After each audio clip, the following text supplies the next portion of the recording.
Elle chantait les lumières et les rêves de Downtown. Mais sa véritable histoire était toujours cachée juste hors de vue. Petula Clark, la fille dorée de la Grande-Bretagne devenue icône pop mondiale, captivait les foules avec une voix qui semblait scintiller à travers les décennies de changement. Des performances royales pendant la guerre au sommet des hit-parades en Europe et en Amérique, elle était partout. Pourtant, derrière le sourire impeccable et les succès intemporels se cachait une vie privée marquée par un amour intense, des sacrifices et une vérité indicible qui l'a suivie au fil des ans. Aujourd'hui, à 92 ans, Petula Clark a enfin brisé le silence. De l'enfant star à l'icône de guerre. La vie de Petula Clark n'a pas commencé sous les projecteurs. Elle a commencé sous les sirènes.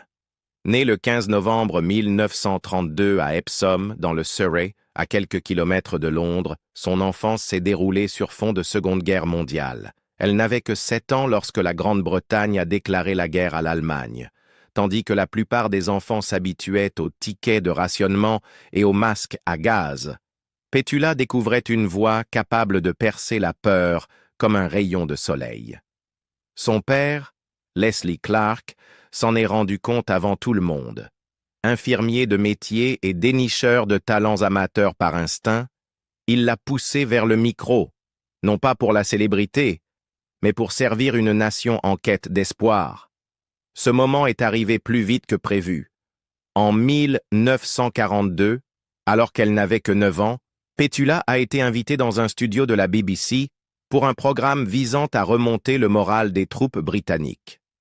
Le destin a voulu que le studio soit bombardé pendant un raid aérien menaçant l'annulation de l'émission. Mais au lieu de paniquer, la petite Petula a proposé de chanter a cappella pour les soldats qui attendaient. Son interprétation de Mighty Lack à Rose a non seulement été diffusée, mais elle a aussi bouleversé les auditeurs. Ce soir-là, une étoile est née. Elle allait se produire dans plus de 500 émissions de radio pendant la guerre, souvent depuis des abris anti-aériens et des camps militaires. Les soldats l'ont surnommée la chérie chantante et la BBC l'a appelée la Shirley Temple britannique. Le surnom est resté, mais il ne l'a pas défini. Tandis que d'autres enfants artistes de la guerre disparaissaient des projecteurs, Petula ne faisait que prendre de l'élan. Au milieu des années 1940, elle a fait une transition sans effort vers le cinéma britannique. Elle a débuté dans le film Medal for the General, où elle jouait une écolière aidant un général à la retraite à retrouver un sens à sa vie. Un rôle approprié, Clark, dans la réalité, faisait exactement cela pour tout un pays. Au cours de la décennie suivante, elle a joué dans plus de 20 films, notamment dans la populaire série Huggett Family, et a partagé l'écran avec des stars comme David Niven et Trevor Howard. Mais c'est la musique, et non le cinéma, qui allait définir son héritage. Le premier enregistrement commercial de Clark date de 1949, avec la chanson Put Your Shoes On, Lucy, sortie sous le label nouvellement créé Polygon, une maison de disques fondée spécialement pour promouvoir sa carrière. Cette même année, elle cofonde le label avec son père et Alan Freeman, affirmant son statut non seulement de chanteuse, mais aussi de femme d'affaires avant-gardiste. Le label sera finalement absorbé par Pye Records en 1955, où elle restera jusqu'au début des années 1970. C'est à cette époque que ses talents linguistiques commencent à briller. Clark chante couramment en français, allemand et italien, un fait rare même parmi les plus grandes stars européennes. Son tube de 1954, The Little Shoemaker, s'impose en Australie et lui ouvre les portes d'un public international plus large. Beaucoup y ont vu le début de sa carrière mondiale, mais Petula savait mieux que quiconque. Ce n'était que la suite d'une vie qu'elle n'avait jamais vraiment choisie, mais simplement suivie. Derrière les mélodies joyeuses et le charme du grand écran, une autre histoire se dessinait. La célébrité lui avait coûté quelque chose que peu de gens remarquaient à l'époque, le luxe d'être une enfant. Tandis que ses camarades assistaient à des bals scolaires, Petula répétait pour des émissions de la BBC. Les vacances d'été étaient remplacées par des séances d'enregistrement et des tournées à l'étranger. Et même si elle s'en plaignait rarement en public, elle a plus tard avoué avoir ressenti un profond détachement du monde en dehors de la scène. Elle reconnaîtra plus tard que cette distance ressentie dans sa jeunesse a peut-être inconsciemment influencé la manière dont elle se rapprochait, ou non, de ses propres enfants. Dès son plus jeune âge, Petula Clark avait compris ce que signifiait servir une cause plus grande qu'elle. Elle a donné son enfance à une nation en guerre et en est sortie avec une carrière, une image publique et une voix qui la porterait à travers les générations. Mais la fillette qui chantait pendant les bombardements avait déjà compris une vérité qui l'accompagnerait toute sa vie. La lumière la plus vive projette souvent la plus longue ombre. Gravir les sommets est le son de l'adieu. Au milieu des années 1950, Petula Clark n'était plus une étoile montante. Elle était un nom connu de tous. Elle avait conquis la radio britannique, charmé le public du cinéma et se trouvait désormais prête à embrasser quelque chose d'encore plus grand, la gloire dans la musique pop. À seulement 23 ans, Clark avait déjà vécu plusieurs vies sous les projecteurs.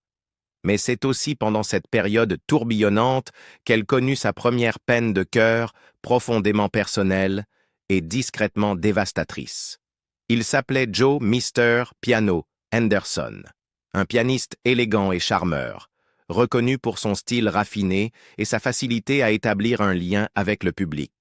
Présence régulière dans les programmes de variété britanniques, c'est sa collaboration avec Petula qui eut le plus grand impact.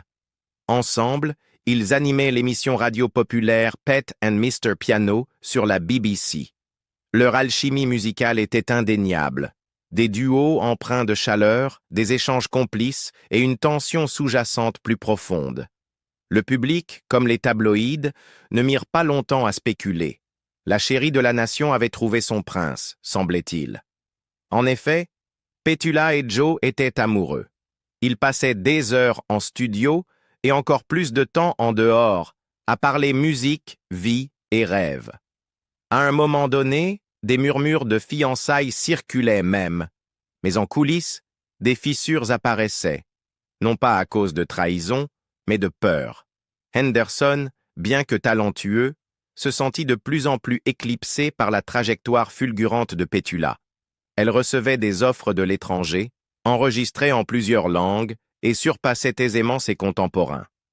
Joe, quant à lui, voyait sa carrière stagner. « Je ne voulais pas être connu comme Monsieur Petula Clark », avoua-t-il plus tard, une confession discrète mêlée d'insécurité et de tristesse. La rupture ne fit pas les gros titres. Elle eut lieu dans le calme, sans éclat. Et pourtant, pour Petula, ce fut une perte profonde. Joe n'était pas seulement un petit ami. Il avait été un partenaire créatif, une présence rassurante, un pilier de ses débuts. Ils continuèrent à travailler ensemble un temps, mais quelque chose avait changé. En 1962, Henderson sortit la ballade mélancolique « There's Nothing More to Say », un morceau doux et poignant qui semblait résonner comme un adieu. Petula, avec sa grâce habituelle, l'inclut sur son album « In Other Words » cette même année. Un clin d'œil discret à un homme qu'elle n'avait jamais cessé d'aimer, même si l'amour avait changé de forme. Mais le chagrin n'entrava pas son élan. En 1957, Petula fut invitée à Paris pour apparaître dans Musicorama, une émission télévisée en direct présentant les plus grands talents musicaux.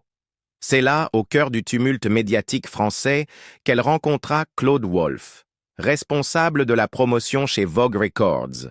Contrairement à Joe, Claude n'était pas artiste. Il ne jouait d'aucun instrument, ne chantait pas en harmonie. Mais il avait quelque chose que Petula n'avait jamais trouvé dans le milieu musical. La sérénité. Réservé, intelligent, et surtout, présent. Leur relation évolua lentement, délibérément, à l'abri des caméras. En 1961, ils se marièrent. Pour la première fois, Petula semblait tout avoir. Avec Claude, elle construisit un foyer à Genève, en Suisse, loin du tumulte du show business. Ils eurent 3 enfants, Barbara, Catherine et Patrick. Pétula décrivit la maternité comme une joie, mais aussi comme un numéro d'équilibriste. La célébrité ne l'avait pas lâché. Tandis que d'autres artistes se retiraient dans une vie domestique, Pétula entamait son âge d'or musical.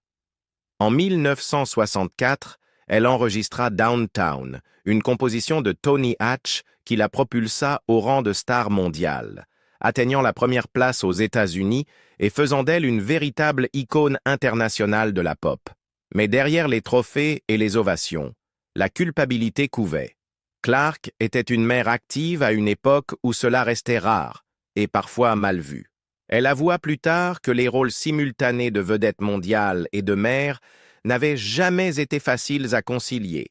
Il y eut des anniversaires manqués, des vacances annulées, de longues périodes d'absence que ses enfants apprirent à accepter, sans jamais vraiment comprendre.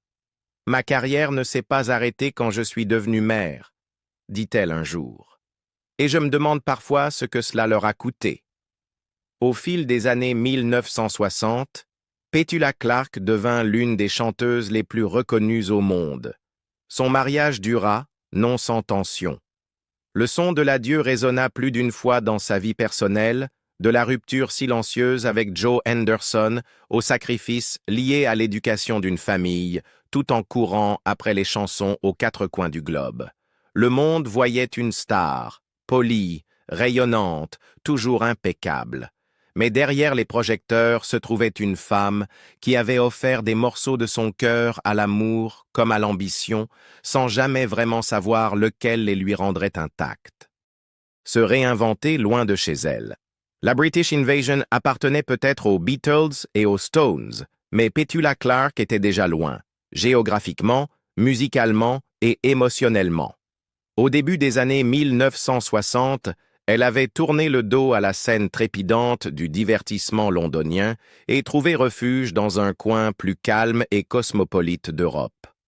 Avec son mari Claude Wolff, elle s'était installée à Genève, en Suisse, un endroit où la célébrité comptait peu et où la presse gardait une distance respectueuse. Pour Clark, c'était une fuite délibérée, non une retraite. Elle ne voulait pas disparaître, elle voulait évoluer. Bien avant que Downtown n'explose dans les classements mondiaux en 1964, Clark s'était déjà imposée comme une grande star en France. Elle enregistrait abondamment en français, produisant des succès comme Cœur blessé, Ya Ya Twist et Chariot, ce dernier devenant un phénomène mondial lorsqu'il fut réimaginé en anglais sous le titre I Will Follow Him, interprété par Little Peggy March. Son accent était impeccable, sa diction, naturelle.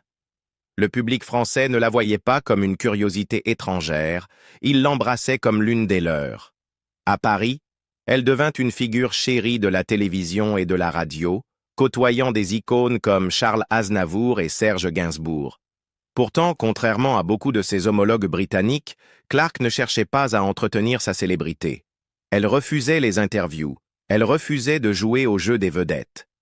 Celle qui avait été l'enfant prodige de la guerre au Royaume-Uni protégeait farouchement sa vie adulte. Elle voulait le contrôle de son image, de son intimité et, plus que tout, de son temps. La vie en Suisse lui offrait exactement cela. Depuis sa maison près du lac Léman, elle pouvait travailler en paix, élever ses filles et passer ses week-ends dans un chalet isolé niché dans les Alpes françaises. Aucun paparazzi n'attendait à sa porte. Aucun tabloïd ne publiait de ragots. Dans ce nouveau chapitre, elle commença à façonner une carrière qui n'était pas liée au public anglophone ni aux pressions des classements pop. Elle enregistra en italien, en allemand et en espagnol. Elle tourna à travers l'Europe, se produisant devant des fans adorateurs à Rome, Berlin, Madrid et Bruxelles. Tandis que Londres la couronnait première dame de la chanson, elle bâtissait tranquillement un empire sans chercher l'approbation de quiconque. Des années plus tard, Clark parlerait avec une franchise douce amère des sacrifices qu'elle avait faits. Les tournées incessantes, les heures sans fin en studio, le temps passé loin de ses enfants, Barbara et Catherine. Elle manqua leur pièce de théâtre à l'école. Elle manqua leurs genoux écorchés. Les anniversaires étaient souvent célébrés par téléphone ou avec des cadeaux laissés dans des chambres d'hôtel. « J'ai fait de mon mieux », dit-elle un jour dans une interview, sa voix empreinte d'une peine que seul le temps peut sculpter. Mais mon mieux, c'était souvent de loin. Les années 1970 furent marquées par la réflexion. Alors que les succès pop ralentissaient, Clarke se tourna de plus en plus vers le théâtre, un médium qui lui offrait à la fois structure et profondeur émotionnelle. Sur scène, elle pouvait s'immerger dans un rôle plutôt que d'incarner Petula Clarke, star de la pop. En France et au Royaume-Uni, elle joua des rôles exigeants dans des comédies musicales, des rôles qui la défiaient autant vocalement que dramatiquement. Contrairement aux sommets éphémères de la célébrité pop, le théâtre lui apportait quelque chose de plus ancré. Il ne s'agissait plus de courir après les tubes. Il s'agissait de raconter des histoires, et le public, toujours fidèle, la suivit. Ils vinrent la voir dans La Mélodie du bonheur, où elle joua Maria avec une tendresse nourrie par l'expérience. Dans Sunset Boulevard, elle enfila les chaussures hantées de Norma Desmond, non seulement en jouant le rôle, mais en y apportant le poids de décennies sous les projecteurs. Les spectateurs ressentaient cette authenticité. Ils l'avaient toujours ressentie. Dans les coulisses, Clarke se mit à écrire davantage de musique, souvent en collaboration avec des compositeurs et paroliers français. Elle sortit des albums inclassables, mêlant chansons, ballades et airs de théâtre dramatique. Elle ne cherchait plus à entrer dans le top 40. Elle chantait simplement la musique qui résonnait avec la femme qu'elle était devenue. Même dans ses 80 ans, l'équilibre entre vie publique et nostalgie intime restait fragile. Sur scène, elle éblouissait. Gracieuse, lumineuse, chaque note intacte. Mais chez elle, elle était une mère réfléchissant au temps perdu et aux choix faits. Peu d'artistes parviennent à se réinventer aussi complètement, encore moins dans plusieurs langues, cultures et disciplines. Rares sont ceux qui le font avec une telle humilité. Scandale, silence et dignité. À la fin des années 1960, Petula Clarke n'était pas étrangère à la célébrité. Avec sa voix d'or et des succès internationaux comme Downtown et Don't Sleep in the Subway, elle avait conquis les classements pop au Royaume-Uni, aux États-Unis et dans toute l'Europe. Mais peut-être plus impressionnant encore, elle l'avait fait sans la moindre controverse. Dans une industrie saturée de scandales croustillants et de crises médiatiques, Clarke était une exception, posée, élégante et apolitique. Tout cela changea en 1968. Non pas à cause d'un scandale de son fait, mais à travers un moment si subtil qu'il aurait pu passer inaperçu s'il n'avait pas touché un nerf à vif des tensions raciales américaines. L'incident eut lieu pendant l'enregistrement de Petula, son émission spéciale en prime time sur NBC. L'invité était Harry Belafonte, lui-même habitué à l'activisme pour les droits civiques et aux controverses publiques. Ensemble, ils interprétèrent On the Path of Glory, un chant spirituel et engagé sur l'unité et la justice. Pendant qu'ils chantaient, Clarke, ému par l'instant, posa doucement sa main sur le bras de Belafonte. Chrysler, le sponsor de l'émission, s'y opposa immédiatement.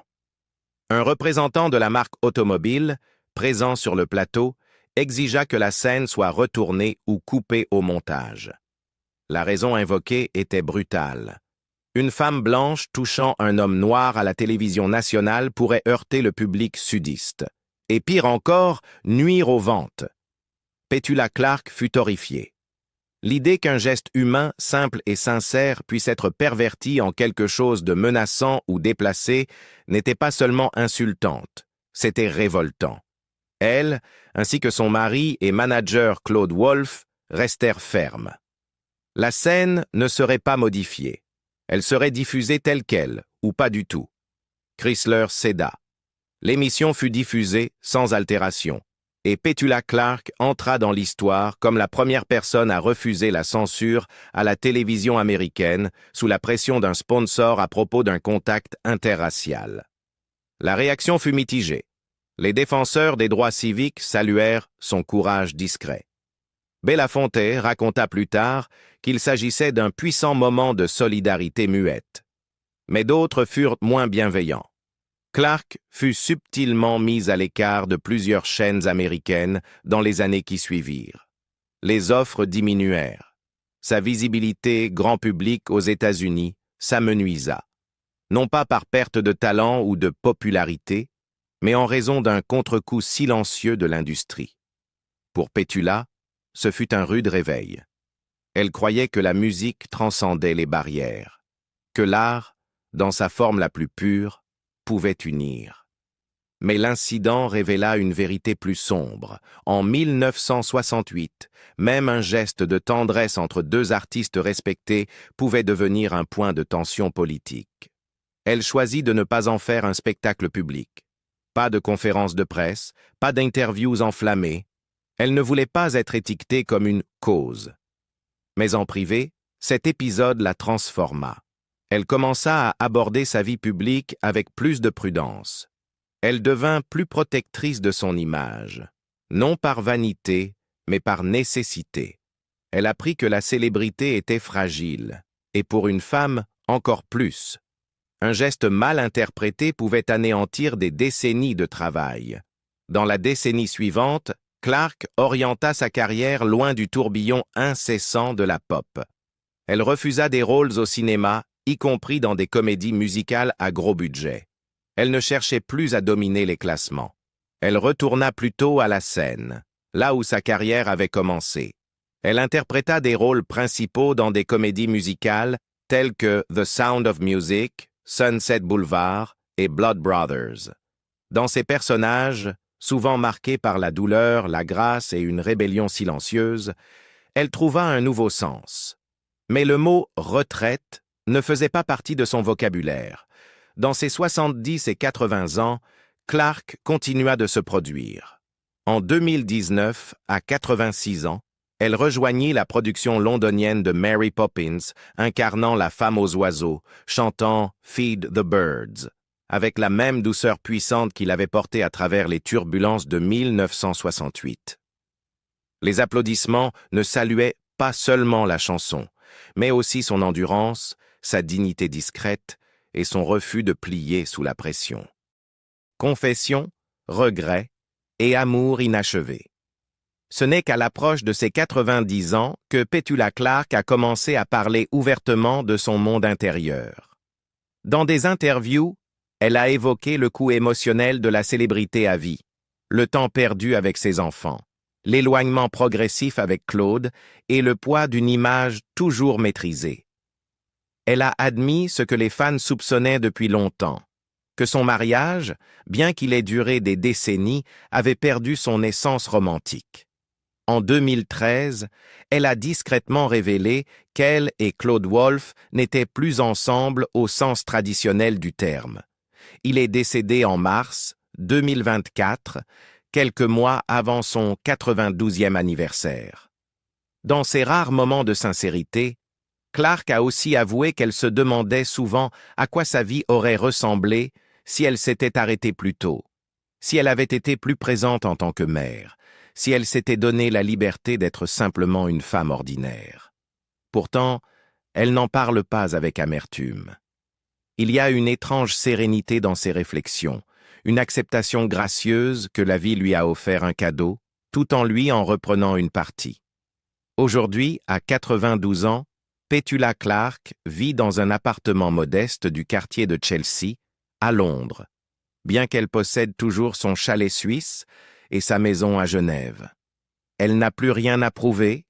Ses chansons, plus de 1000, parlent d'elle-même, mais la femme derrière elle a enfin reconnu ce que beaucoup de fans ont toujours ressenti, que derrière l'image lisse se cachait une femme en quête d'intimité plus que d'applaudissements. Le monde la connaît encore comme la voix souriante de Downtown, mais elle se connaît désormais sous un jour plus complet, plus sincère. Et c'est peut-être là sa plus belle performance. Quel est votre souvenir le plus précieux d'une chanson ou d'une performance de Petula Clarke? Dites-le nous en commentaire ci-dessous. Et si vous avez apprécié ce regard intime derrière la musique, n'oubliez pas d'aimer, de partager et de vous abonner pour découvrir d'autres histoires qui vont au-delà des gros titres.